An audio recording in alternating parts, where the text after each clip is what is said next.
नमस्कार, दिन भर की खबरों में आपका स्वागत है। आपके साथ मैं हूं रूबी सिंह चौहान। शुरुआत करेंगे आज की मुख्य हेडलाइन से।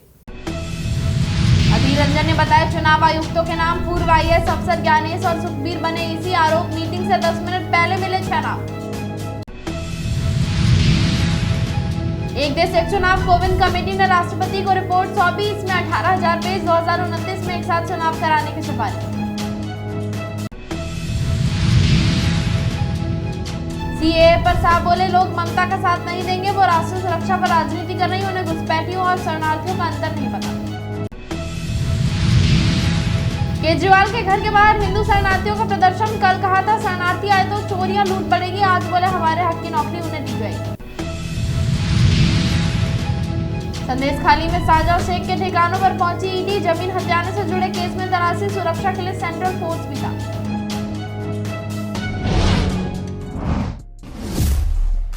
चुनाव आयोग के 2 नए चुनाव आयुक्तों के नाम फाइनल हो गए हैं। प्रधानमंत्री की अध्यक्षता वाले पैनल की गुरुवार 14 मार्च की बैठक हुई। इसके बाद नेता विपक्ष अधीर रंजन ने मीडिया से बात की। उन्होंने कहा कि पूर्व आईएएस अफसर ज्ञानेश कुमार और सुखबीर संधू के नाम पर मुहर लगी है। सुखबीर उत्तराखंड के चीफ सेक्रेटरी और एनएचएआई के चेयरमैन रह चुके हैं। ज्ञानेश कुमार 1988 बैच के केरल कैडर के आईएएस ऑफिसर हैं। वो गृह मंत्रालय में भी रह चुके हैं। धारा 370 पर फैसले के वक्त गृह मंत्रालय में पोस्टेड थे। सहकारिता मंत्रालय में सचिव पद से रिटायर हुए हैं। हालांकि अभी चुनाव आयुक्त की नियुक्तियों का आधिकारिक ऐलान नहीं किया गया है। राष्ट्रपति द्रौपदी मुर्मू की मंजूरी के बाद इनकी नियुक्ति की जाएगी। अधीर रंजन ने नियुक्ति प्रक्रिया पर भी नाराजगी जताई। उन्होंने कहा मीटिंग शुरू होने के 10 मिनट पहले 6 नाम मेरे पास है। मुझे सुखबीर सिंह संधू, ज्ञानेश कुमार, उत्पल कुमार सिंह, प्रदीप कुमार त्रिपाठी, इंदिवर पांडे और गंगाधर राहत के नाम सौंपे गए थे। मैंने कहा कि इनकी ईमानदारी और तजुर्बा जांचना मेरे लिए असंभव है। मैं इस प्रक्रिया का विरोध करता हूं। ये होना ही था, ये औपचारिकता है। इस कमेटी में चीफ जस्टिस ऑफ इंडिया को रखना चाहिए। अगर सीजेआई होते तो बात अलग थी। कल रात में दिल्ली आया तब मुझे 212 लोगों की लिस्ट सौंपी गई थी। इतने कम समय में सभी की प्रोफाइल जांचना असंभव था। वहीं वन नेशन वन इलेक्शन पर विचार के लिए बनाई गई पूर्व राष्ट्रपति रामनाथ कोविंद की अध्यक्षता वाली कमेटी ने गुरुवार को राष्ट्रपति द्रौपदी मुर्मू को अपनी रिपोर्ट सौंप दी। ये 18,626 पन्नों की है। इसमें कहा गया है कि पैनल का गठन 2 सितंबर 2023 को किया गया था। ये रिपोर्ट स्टेक होल्डर्स एक्सपर्ट से चर्चा के बाद 191 दिन की रिसर्च का नतीजा है। रिपोर्ट में यह भी बताया गया है कि एक देश एक चुनाव पर 47 राजनीतिक दलों ने कमेटी को अपनी राय दी। इनमें से 32 ने पक्ष में और 15 ने विपक्ष में मत रखा है। कोविंद पैनल एक देश एक चुनाव पर रिपोर्ट तैयार करने से पहले 7 देशों की चुनाव प्रक्रिया पर स्टडी की। इनमें दक्षिण Africa, Germany, Sweden, Belgium, Japan, Indonesia, Philippines शामिल हैं।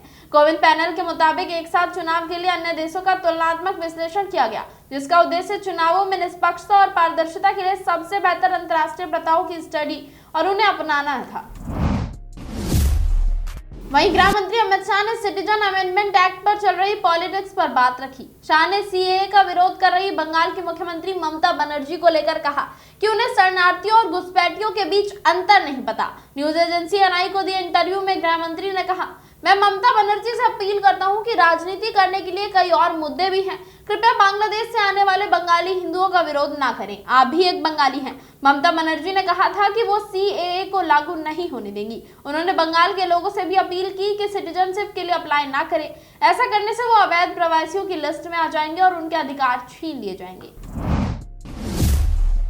वहीं पाकिस्तान से आए हिंदू शरणार्थी गुरुवार को दिल्ली के मुख्यमंत्री अरविंद केजरीवाल के घर के सामने प्रदर्शन कर रहे हैं। इन शरणार्थियों में केजरीवाल के उस बयान को लेकर गुस्सा है जिसमें केजरीवाल ने कहा था कि अगर पाकिस्तान, बांग्लादेश और अफगानिस्तान से शरणार्थी भारत आएंगे तो कानून व्यवस्था की स्थिति बिगड़ जाएगी, चोरी और लूट जैसे अपराध बढ़ जाएंगे। प्रदर्शन के बीच केजरीवाल ने आज फिर प्रेस कॉन्फ्रेंस की और कहा कि सीएए देश के लिए खतरनाक है।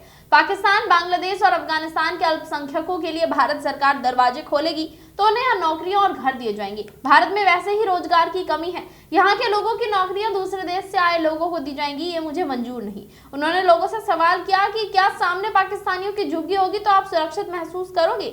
सीएए को लेकर केजरीवाल के इस बयान पर गृह मंत्री अमित शाह ने जवाब दिया। उन्होंने एक इंटरव्यू में कहा कि केजरीवाल को जानकारी नहीं है कि नागरिकता 2014 तक भारत में आ चुके शरणार्थियों को ही दी जाएगी।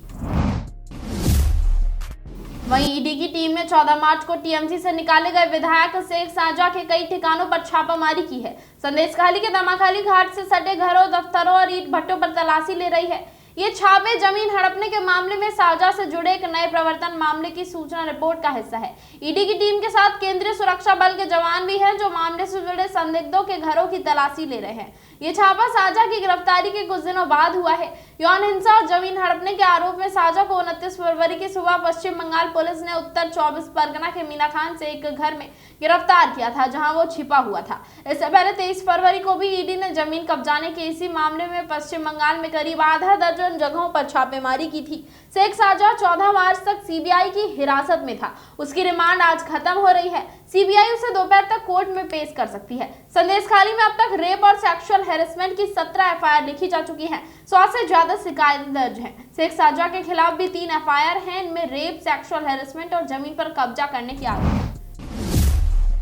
इसी के साथ इस बुलेटिन में फिलहाल इतना ही। ऐसे ही तमाम बड़ी अपडेट्स के लिए जुड़े रहे हमारे साथ और देखते रहे न्यू इंडिया न्यूज नेटवर्क।